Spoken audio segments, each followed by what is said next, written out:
the palace to Prince of Monaco. So this is where the prince stays. This is over a hill.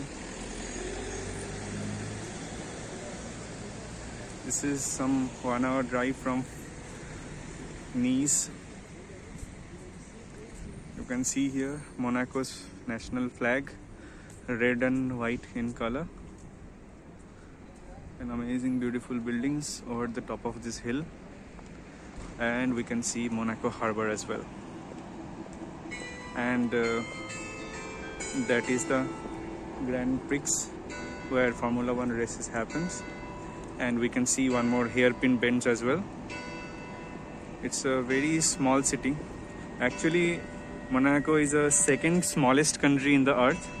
The first one is Vatican City, which is near to Rome in Italy.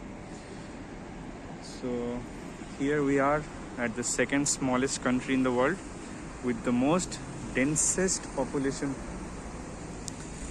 and highest per capita income in the world. This is an amazing place to be.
This is Monte Carlo Casino. Here 3 James Bond movies have been shot.